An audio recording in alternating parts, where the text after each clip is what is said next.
Hello everyone, welcome to the start of a new medium. If you haven't guessed already, today we are looking at watercolor. So I'm just going to go over the basic materials that you'll need and some other tips and tricks.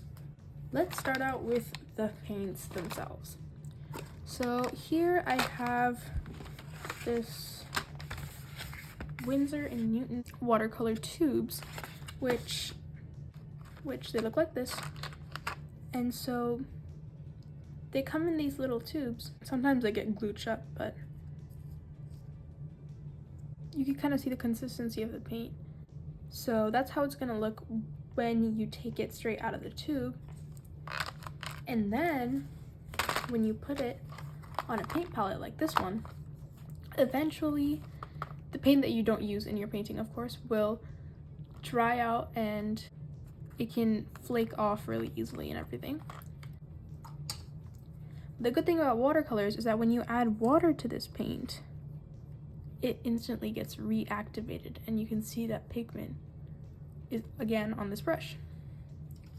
So yeah, your paints won't go to waste like acrylic paints you do when they dry out. So yeah, a lot of artists prefer to use tubes for this reason, and they also tend to be higher in quality in general. Then we also have, this is a travel set that I have, but as you can see, it's very nice for traveling. But we also have watercolors like this, which are in this like pan sort of, and to activate them you just put a wet paintbrush in here and take it like that.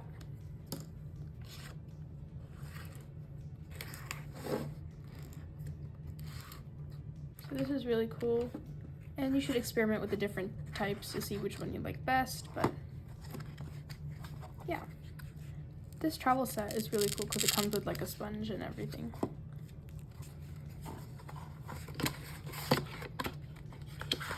Another thing that can be helpful if you're traveling and watercoloring would be brushes like this.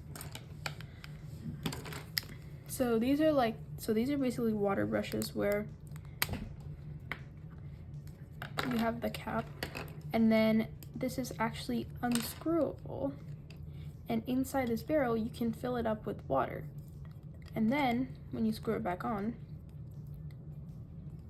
and then you just have to squeeze like this portion, water will flow into the brush, and then you can get water without having to mess with like cups and stuff like that, which is helpful if you're not at home in your typical painting setup.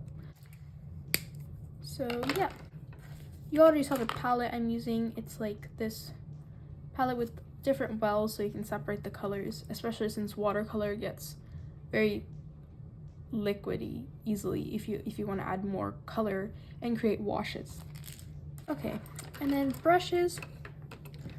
Watercolor has very specific brushes which tend to be very soft. Oh, this one.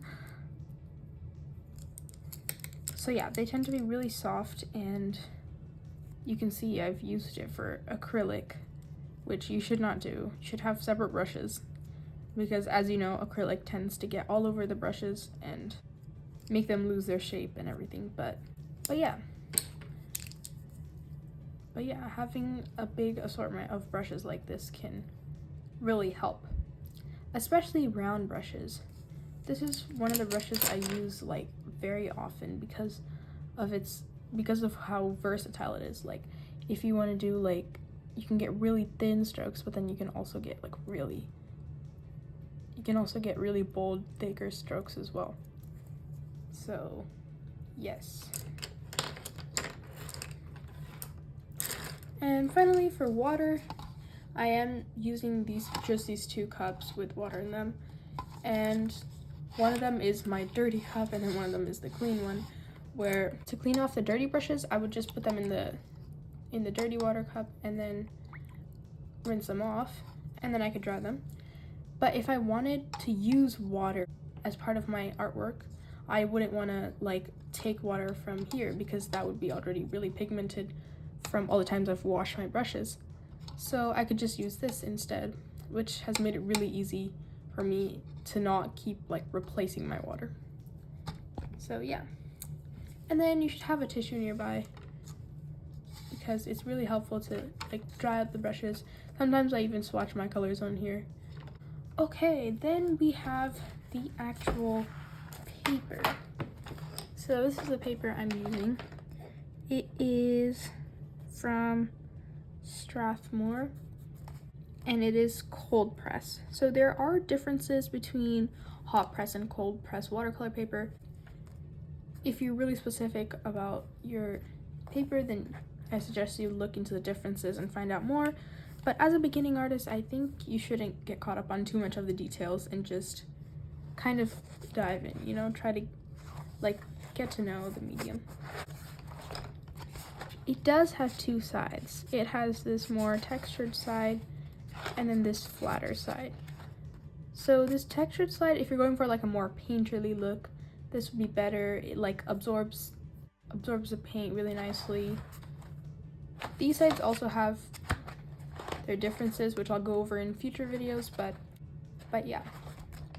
Just making sure you have some really good watercolor paper is ideal, because like if I were just to try to put watercolors on a notebook paper or printer paper, it would definitely not give good results.